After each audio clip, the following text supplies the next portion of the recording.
Desassociação, provisão amorosa ou desumana. A união como grupo cristão é mais uma qualidade que identifica quem serve ao Deus único. Ao lermos João capítulo 13, versículos 34 e 35, notamos Jesus dizendo que seus seguidores seriam unidos ao dizer que teriam amor entre si. Também percebemos que ele disse isso ao orar para que todos fossem um em união, conforme João 17, 21. Eclesiastes 8:11 nos diz que quando crimes são cometidos e não há punição, a mente do homem logo se enche de mais planos maus. Somos facilmente corruptíveis e isso é fato. Assim se faz necessário uma forte disciplina entre o povo de Deus. Disciplina essa que é bíblica e tem sido obedecida pelas testemunhas de Jeová, que muitos insistem em ver com maus olhos e os opositores a difamam. Mas aqueles que são treinados pela justiça sabem que a desassociação produz frutos. Vamos analisar isso agora. Se refletirmos sobre o assunto, concluiremos que muitos religiosos que creem na Bíblia e que chamam a desassociação de desumana, na realidade ou desperseguem algo importante ou agem de maneira hipócrita. Por quê? Porque a rejeitam como desumana ou absurda, mas aceitam o que vemos no Velho Pacto ou Antigo Testamento. Jeová sempre é justo e nós, como suas testemunhas, confiamos muito nisso.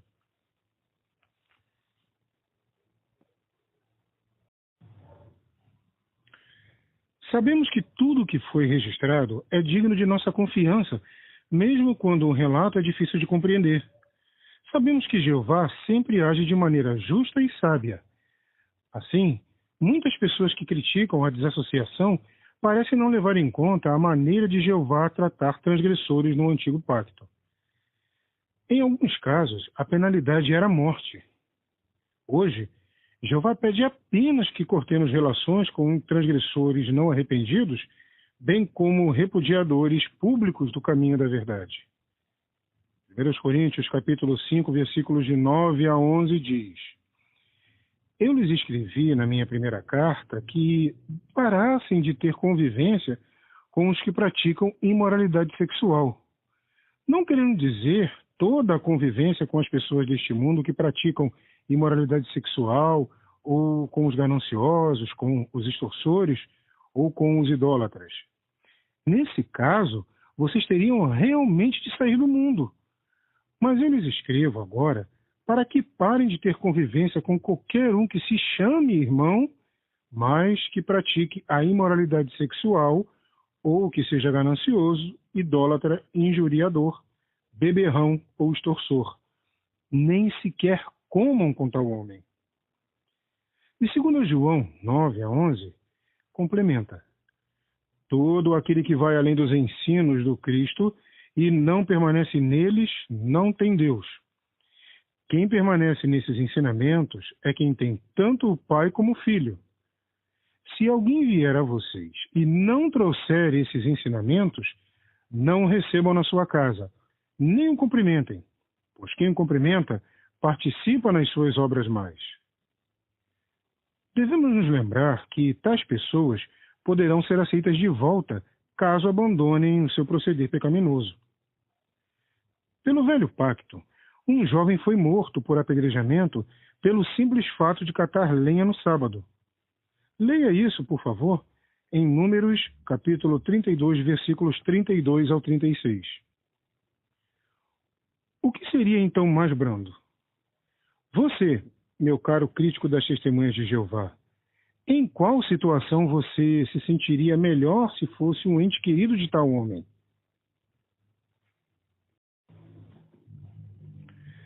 Vê-lo ser apedrejado até a morte ou vê-lo ser excluído do convívio social do grupo, sabendo que ele poderia frequentar os mesmos locais de adoração que você, dando passos para que, num futuro breve, pudesse ser acolhido de novo após ser disciplinado por causa do seu grave desrespeito para com a lei de Deus.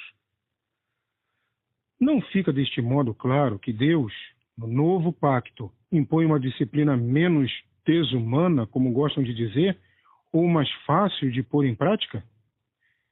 É evidente que o assunto é delicado em qualquer caso, mas o ponto é, sua lei sempre é justa e perfeita. Nós não. Fica assim cristalino que, no novo pacto, a forma de tratar transgressores é muito, muito mais branda. Vejamos agora mais algumas comparações bíblicas. Se você é um crítico da desassociação, terá a oportunidade de refletir se sentiria, no caso, se 1.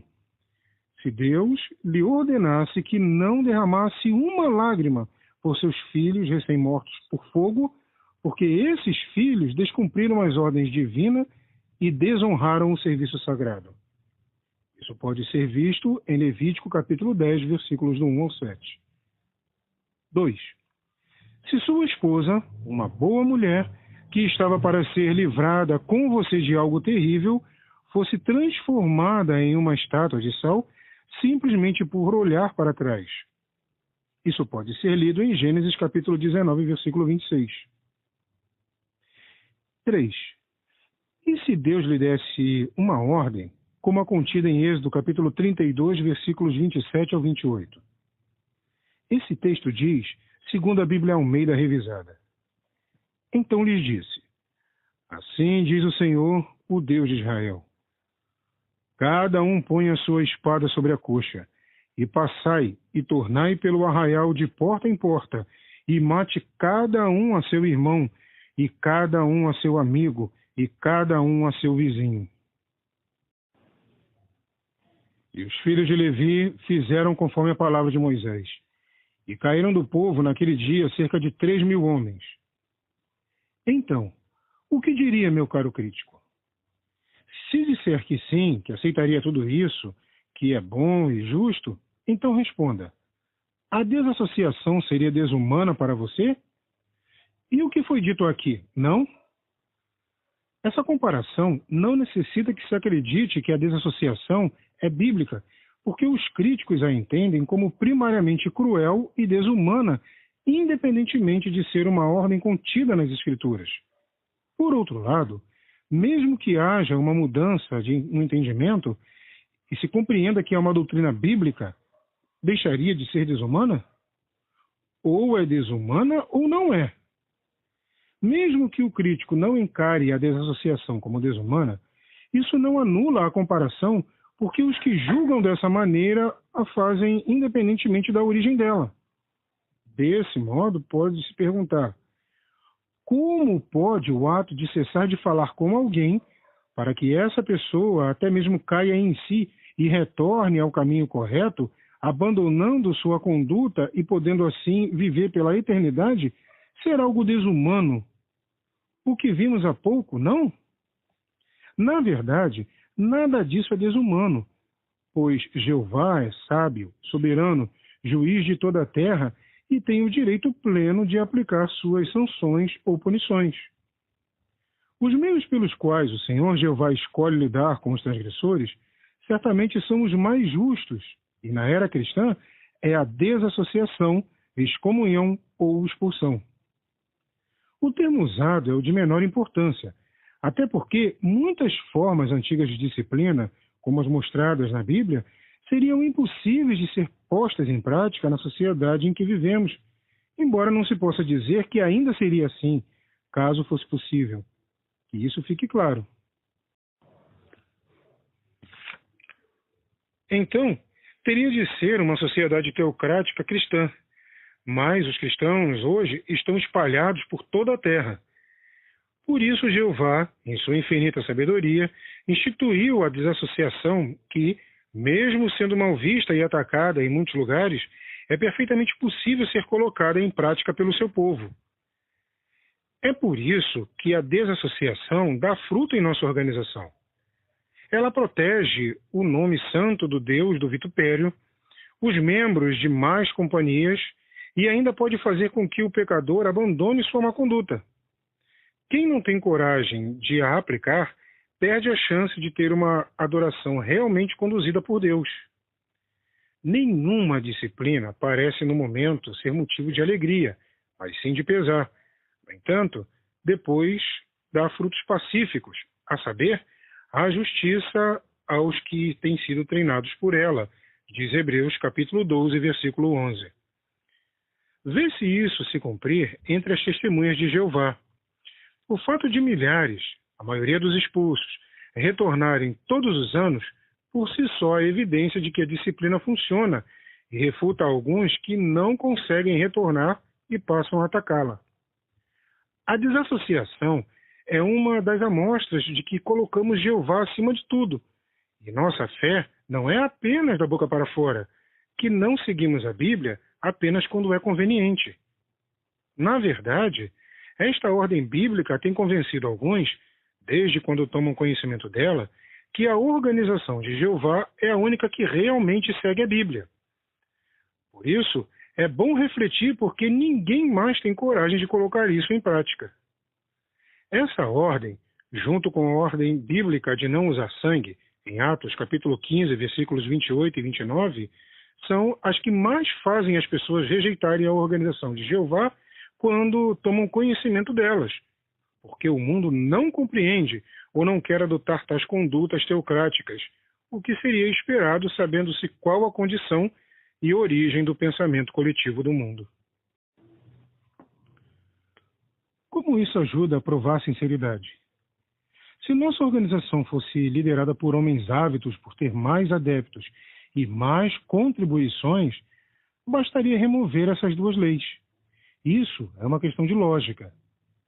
Mas, por se manterem firmes nessas duas condutas bíblicas, dão uma evidência clara de que o objetivo da organização é fazer a vontade de Jeová em primeiro lugar e não a vontade de homens.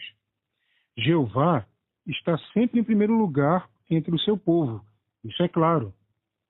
Sabendo de tudo isso, fica claro, mais uma vez, a diferença entre as testemunhas de Jeová e o resto das religiões.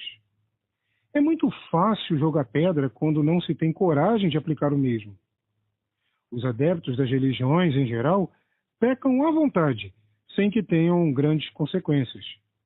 Raramente alguém é expulso, e quando é, não é conforme a Bíblia manda. Quando não se tem humildade para aceitar a correção, é fácil se voltar contra a disciplina. Assim, embora aceitar a desassociação não seja algo tão fácil para todos, um fato animador sobre isso é a verdade amorosa que a palavra de Deus nos ensina. Filho meu, não rejeites a disciplina de Jeová e não abomines sua repreensão, porque Jeová repreende aquele a quem ama, assim como o pai faz com o filho em quem tem prazer. Diz Provérbios capítulo 3, versículos 11 e 12. Sim, nosso Pai Celestial nos disciplina porque Ele nos ama. Isso não é um privilégio? Que bom pai deixa seu filho por conta própria, sem dar-lhe a disciplina necessária para que ele progrida na vida? Jeová é o melhor pai do universo. É lógico que ele não negligenciaria o nosso progresso na estrada para a vida eterna. Sua vontade é que nós nos mantenhamos nessa estrada e por isso ele quer nos ajudar a fazer isso. Portanto, não existe base para uma crítica sincera contra o arranjo da desassociação, pois podemos entendê-la como bíblica. Podemos estar certos de que ela é necessária e produz bons frutos na congregação cristã.